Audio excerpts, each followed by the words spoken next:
Salmo 126, palavra do Senhor para nós nesta noite.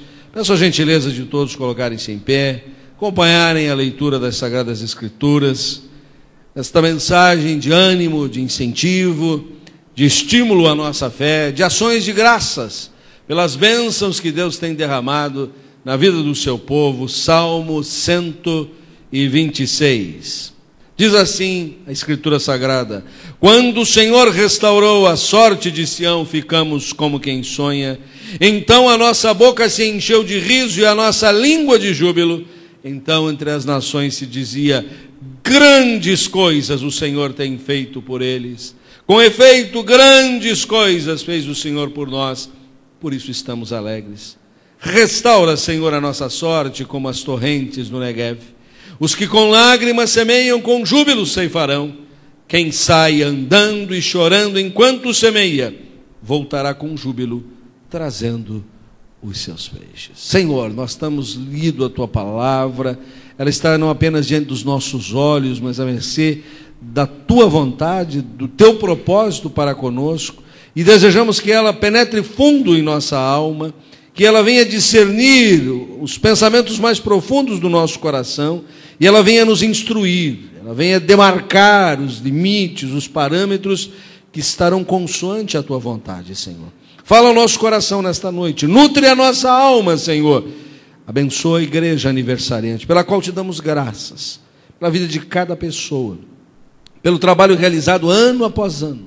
Desde os pioneiros, ó Deus, que foram muito ousados no Senhor, aqueles que empreenderam esta obra ao longo do tempo, nós Te louvamos pela vida de cada um deles.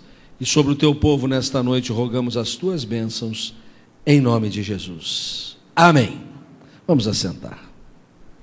Grandes coisas o Senhor tem feito por eles. Com efeito, grandes coisas fez o Senhor por nós. Você pode repetir esse final? Grandes coisas o Senhor fez por nós. Não são os outros que vão dizer isso, nós podemos dizer. Nós sabemos, nós conhecemos, esta é a realidade. E aqui de início nós sabemos de uma coisa: o nosso Deus sempre faz coisas grandiosas. O nosso Deus não é diminuto em realizar a sua obra. O nosso Deus é pródigo em abençoar. O nosso Deus sempre quer o melhor. O nosso Deus sempre faz grandiosas obras que nós reconhecemos e que os que não são do rebanho do Senhor também reconhecem. A primeira vez que a expressão grandes coisas o Senhor faz é dita pelos de fora. São as outras nações, são os outros povos, são os que sequer conhecem a Deus. Diz: o Senhor tem feito grandes coisas naquele rebanho, naquela comunidade, naquela igreja. Então a nós só cabe dizer: com efeito. Se até os de fora reconhecem as grandiosas obras de Deus, nós também haveremos de reconhecer. Neste culto nós já temos entoado as grandes obras do Senhor. O Deus que é Emanuel, o Deus conosco. A grandiosa obra do Senhor de assumir a nossa humanidade com o objetivo redentor, salvador. O Filho de Deus assumiu a nossa realidade humana para ir às últimas consequências, para na cruz do Calvário derramar o seu precioso sangue que nos purifica dos pecados. Grande obra, grandes obras o Senhor tem feito por nós, este Deus conosco, este Emanuel, e que constituiu a nós como seu povo, povo que vive para o seu louvor, povo que vive para a sua glória. Louvor entoado através dos hinos e dos cantos, mas especialmente louvor vivido no cotidiano das nossas vidas. Nesta hora estamos em culto. Fico muito feliz de ver numa quinta-feira à noite, pastor, a igreja bastante repleta. E como sei que vocês sempre têm os cultos nesse dia da semana, mas terão uma jornada grande daqui até segunda-feira, espero que você não esmoreça, que você esteja aqui firme para louvar e para bendizer a Deus. Mas quando o culto acabar, nós continuamos louvando e bendizendo a Deus, porque o Senhor fez uma grande obra, constituiu o seu povo que existe para louvor da sua glória. Recuperamos a imagem distorcida pelo ingresso do pecado no mundo, para que possamos nos apresentar condignamente diante do Senhor, porque para que Deus criou a humanidade foi criada para glorificar a Deus e gozá-lo para sempre. O pecado nos desviou deste rumo, mas o Senhor continua a realizar uma grande obra e constituiu a igreja para fazê-lo. Grandes coisas o Senhor tem feito por nós. Com efeito, o Senhor tem feito grandes coisas. E eu quero aqui asseverar com muita ênfase que este deve ser o nosso entendimento. Esta igreja existe porque ela é uma obra de Deus. Esta igreja realiza o seu ministério ao longo desses 50 anos porque ela não é uma obra de homens. Ela não é uma obra de líderes religiosos. Ela não é o resultado de um esforço denominacional. Tudo isso tem o seu lugar. Cada um contribui com a sua participação. Mas o que nós sabemos é que na raiz de tudo está o desígnio divino, está a intervenção divina, está a presença divina no nosso meio. E assim é que esta igreja continuará a realizar a obra, continuará a participar de uma obra que é de Deus e que só faz coisas grandiosas. Deus só faz coisas grandiosas até nas pequenas coisas. Até nas coisas que para nós passa despercebido, ali é uma grandiosa obra de Deus. O botão em flor, o pequenino animal, microscópico ser, ali é uma obra de Deus. O sorriso de uma criança, uma lágrima que pode escorrer pela face de um idoso, tudo tem o condão da grandiosa obra de Deus. Louvado, bendito seja o nome do Senhor. O Senhor faz a obra, faz mesmo quando nós não cooperamos, mesmo quando nós somos reticentes, mesmo quando nós negamos.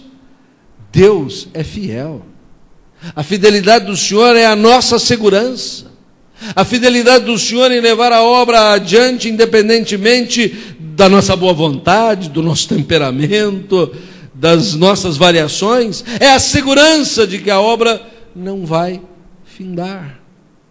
No entanto, se considerarmos que podemos ser realmente cooperadores do Senhor, muito mais poderá ser feito.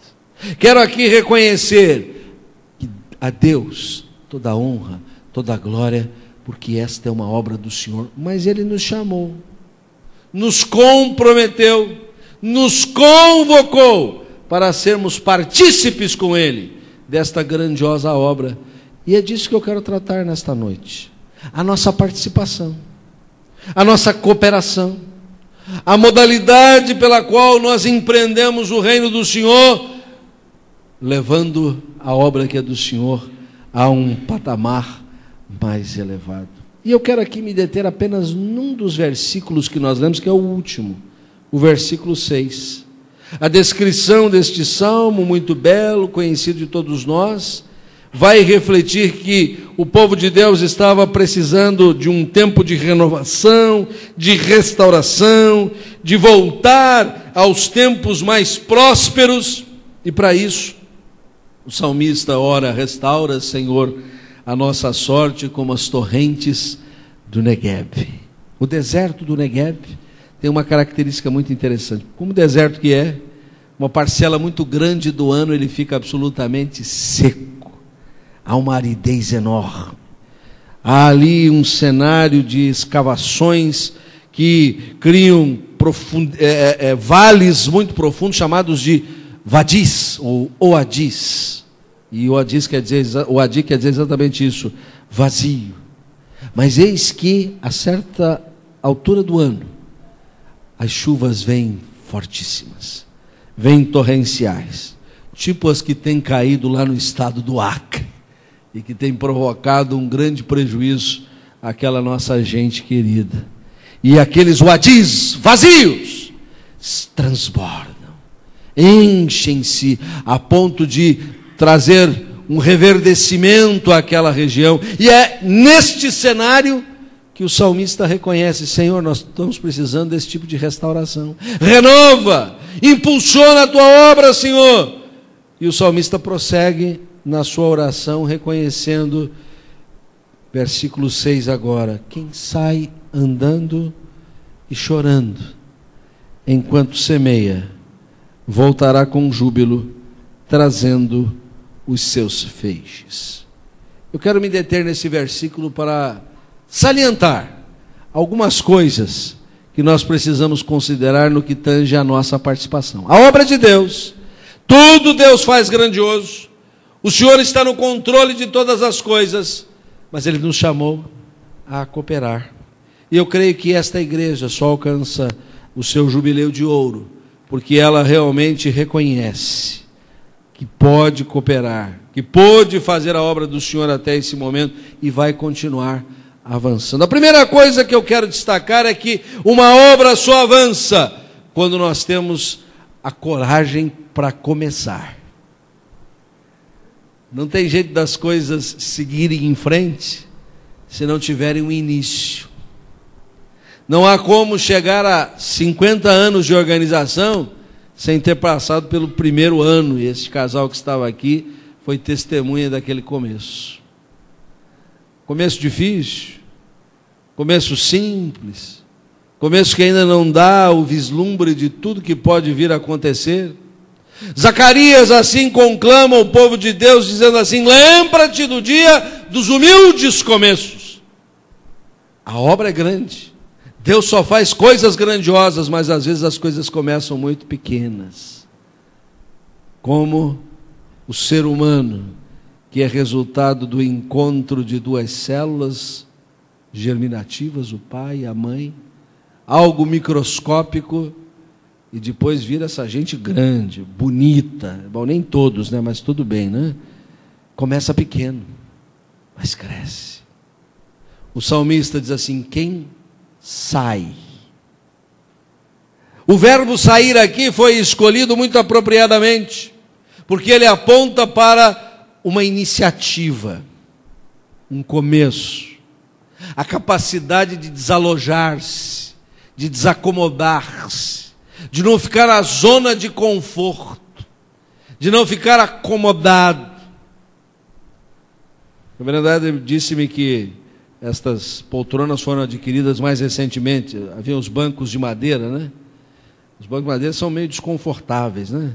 Na nossa igreja também, há alguns anos, nós colocamos poltronas, inclusive da cor verde, né? Não sei se isso é uma preferência clubística, né?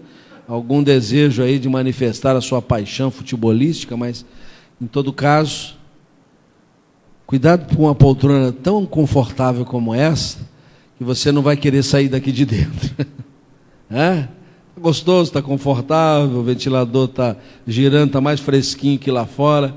Vamos dizer como Pedro lá naquela pequena colina onde Jesus levou para revelar algo espetacular, e Pedro diz assim: bom é estarmos aqui, Jesus, daqui eu não saio, daqui ninguém me tira.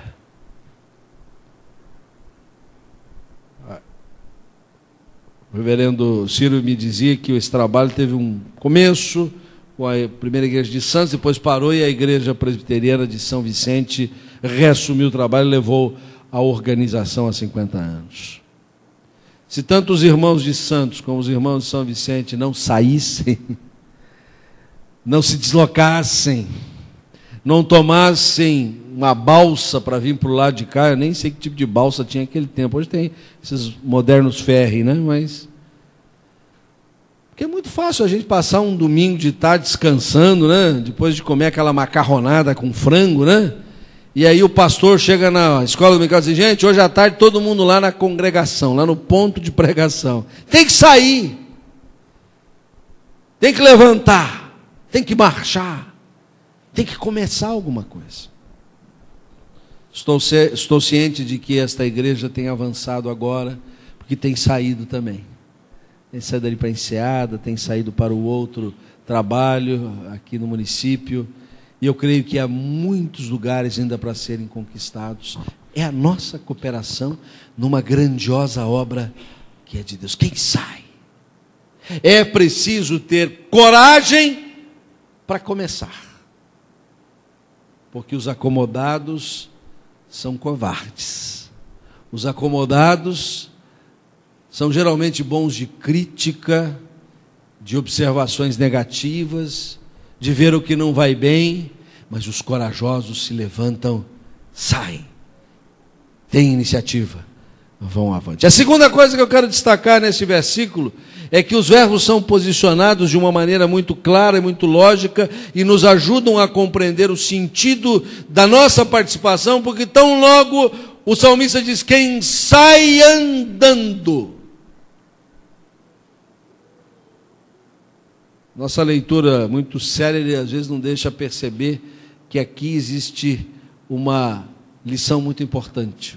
O verbo está posto no gerúndio, que é um modo que apresenta o movimento, a dinâmica. Se nós precisamos coragem para começar, nós precisamos força para continuar. Porque a gente começa. Algumas pessoas são muito boas de iniciativa, só não são boas de acabativa. Eles começam, mas param. Eles dão um passo, mas na primeira encrenca eles param. Primeiro cansaço eles se assentam. E o salmista está dizendo: precisa sair e andar sempre, andando, caminhando, indo para frente, indo adiante. Se a palavra-chave para começar é iniciativa, a palavra-chave para continuar é perseverança. E aqui nós louvamos a Deus, porque esta é uma igreja que tem perseverado. Eu estou certo que muitas igrejas, no curso destes 50 anos que se passaram, começaram e pararam, e não foram avante. Conheço muitas, porque consideraram apenas a lição da iniciativa, não consideraram a lição da perseverança. Perseverança que exige de nós o espírito da continuidade, de enfrentar as rotinas, às vezes bastante enfadonhas, de achar que é a mesma coisa, de não conseguir quebrar o rotineiro com alguma coisa criativa. É preciso continuar a caminhada. E assim como Deus nos trouxe até o presente, a obra ainda não está completa. É um tempo de parar para, na retrospectiva, agradecer a Deus, mas enxergar no futuro os desafios, para que no presente possamos dar os passos necessários. Coragem para começar, força para continuar. Mas o salmista continua e diz assim: sai andando e chorando. Se você precisa coragem para começar, força para continuar, você precisa estar preparado para sofrer. Você precisa estar preparado para passar por poucas e boas. Você precisa estar prevenido para as situações angustiosas, pesadas, de grandes dúvidas, de ansiedade, de lutas por dentro e por fora. E às vezes as de dentro são mais difíceis do que as de fora. Se vocês me entendem, né? Nossa luta não é contra carne e sangue, mas contra as potestades, contra os principados, diz o apóstolo Paulo na carta aos Efésios. Mas às vezes a gente pensa que as lutas internas, a gente diz até lutas intestinas, né? No seio da igreja, parece ser mais forte do que as batalhas espirituais. Enfrentar divergências, enfrentar posicionamentos distintos, ser tolerante, ser condescendente. Todas estas coisas envolvem o processo de cooperar com a obra que não é nossa, é de Deus. E neste ponto, às vezes, nós somos pouco cooperativos. Nós queremos que o Senhor continue na condução, fazendo grandiosas obras, e nós cruzamos o braço, e nós não ajudamos, e ainda às vezes colocamos tropeços uns para os outros. é preciso ter iniciativa, é preciso perseverar, mas é preciso ter sensibilidade a cada momento, a cada instante. Sim, haveremos de nos alegrar com os que se alegram, mas não haveremos de renegar a lágrima para com aqueles que também choram, que padecem, que sofrem.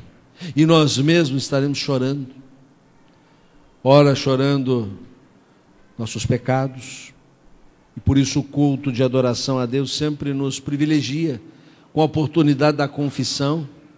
O que isso significa? Que a gente faz um pit stop aqui no culto para confessar os pecados e esvaziar e estamos prontos a continuar pecando? Não. É para termos vitória sobre o pecado. O Senhor Jesus venceu o pecado e a morte, nos outorgou os benefícios desta vitória. Ainda não alcançamos a impecabilidade, mas o pecado não tem mais domínio sobre nós, porque somos guiados pelo Espírito de Deus, porque morremos para o pecado. Mas às vezes nós precisamos chorar os pecados que cometemos. Por que não chorar também a situação que nos circunda, que nos rodeia? O cântico que cantamos por derradeiro aqui nos conclama o tempo de oração pela nossa nação. Sara a nossa terra, Senhor. E o Brasil de 1965, quando esta igreja foi organizada, passava por um momento difícil de regime de exceção, de liberdades contidas, tempos de sumiço de muita gente.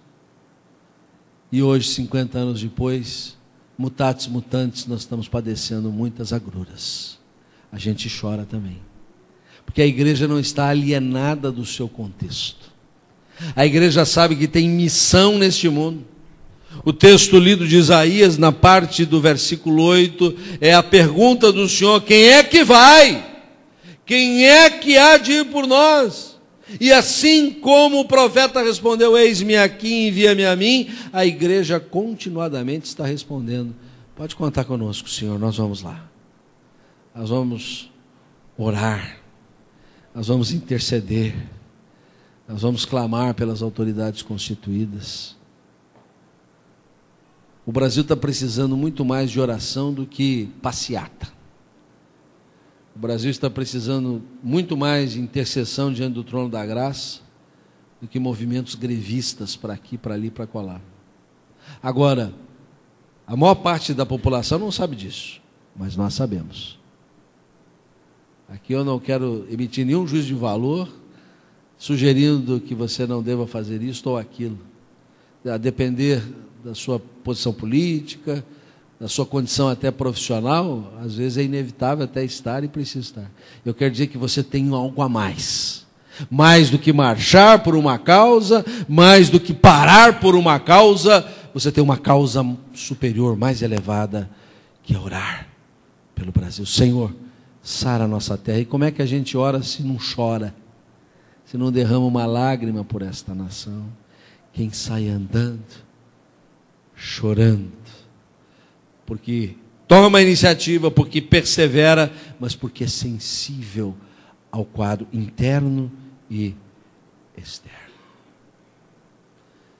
3 coisas nós já destacamos desta passagem, quero ainda destacar mais 2 e encerrar, porque a partir desse momento o salmista vai dizer, ele faz tudo isso enquanto semeia.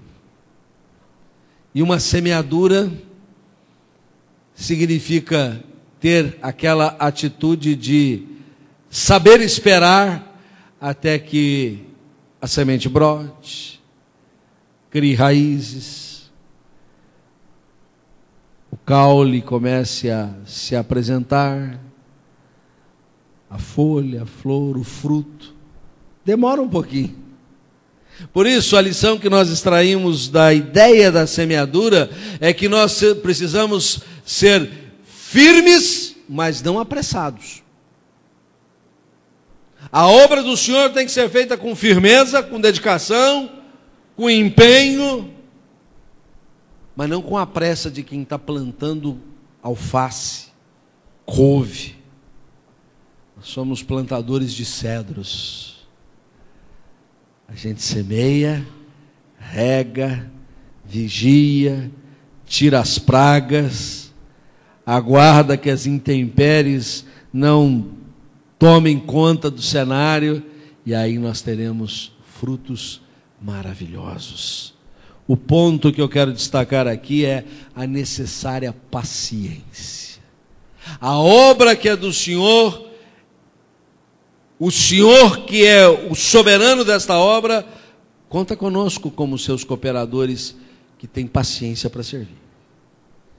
E esta é uma matéria muito delicada para nós.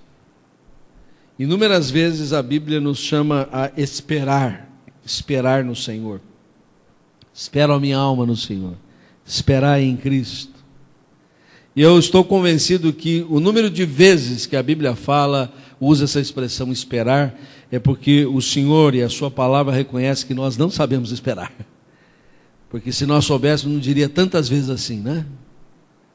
Aliás, toda vez que a Bíblia fala de uma coisa é porque é um negócio complicado para a gente, né? A gente tem que ler e reler e dizer, não é fácil esperar. Bom, se você acha que é fácil esperar, passe umas 2 horas numa sala de espera de um dentista, de um médico, né? De um advogado, né? Às vezes até no gabinete pastoral a gente tem que fazer as pessoas esperar, porque tem tanta gente para atender, né? A paciência para semear, cuidar até o fruto vingar. Muita gente talvez não teve paciência para ficar na casa de Deus esses 50 anos. Desistiram, foram embora. Talvez até atraídos por outros cantos de sereia que estão por aí. Talvez até iludidos com algumas promessas falsas. Mas nós somos aqueles que semeiam, pacientemente aguardam o resultado desta obra. Ser firme, mas não apressado. O que também não significa também retardar, postergar. O fruto, ele vai na medida em que precisa ir. Alguns podem ser muito apressados e outros muito lentos. Estão querendo esticar demais, aí o fruto vai amadurecer no pé e vai se perder. Tudo na hora certa. Aliás, a gente fala muito sobre semeadura. A Bíblia fala muito sobre semeadura, mas a Bíblia fala muito sobre colheita. E há tempos de colher. Jesus mesmo disse isso naquele episódio da mulher samaritana, quando ela havia saído, os discípulos voltaram, e aquela conversa de que estranharam que ele estivesse conversando com uma mulher samaritana. E aí Jesus diz assim: levantem os olhos, porque os campos já branquejam para não é a semeadura não, né? A ceifa, a colheita. E Jesus estava ali fazendo referência ao fato de que a samaritana iria à cidade, Sicar, contar para os habitantes daquela localidade acerca de Jesus, e o retorno foi que muitos ali se converteram a Cristo. Estava na hora da colheita, não era a hora mais de semeadura. Mas a paciência é uma virtude que procede do coração do Espírito, é fruto do Espírito, e nós precisamos cultivar na vida da igreja. Por fim, se nós precisamos coragem para começar, força para continuar, estar preparado para sofrer, ser firmes, mas não apressados, nós precisamos estar convictos e confiantes do êxito desta obra, que não é nossa, é do Senhor que faz grandes coisas, porque o salmista conclui dizendo: voltará com o júbilo, trazendo os seus feixes. Lutas, às vezes dissabores, situações adversas, tempo por demais excessivo, tudo isso pode conspirar com o êxito da obra, mas ela não será baldada, ela não murchará, porque a garantia nos é dada pelo Senhor. E como cooperadores do Senhor, nós já temos esta convicção, esta certeza de que os feixes, os fardos, a colheita abundante, transbordante, vai ser o nosso resultado, vai ser a nossa premiação, vai ser o motivo do nosso júbilo, da nossa alegria, de tal sorte que nós vamos ficar assim como quando o Senhor restaurou a sorte de Sião, como quem sonha, e sonha acordado, e sonha não um sonho que vai virar pesadelo, e não sonha um sonho que é uma mera ilusão, é um sonho que motiva a realização de um projeto maior, de uma obra que é do Senhor. Grandes coisas o Senhor tem feito. Esta é uma obra que faz parte do rol das grandes coisas que o Senhor tem feito. Mas que cada qual possa medir a sua participação, a sua cooperação, a sua colaboração para a honra e para a glória do Senhor. Que Deus assim nos abençoe. Amém.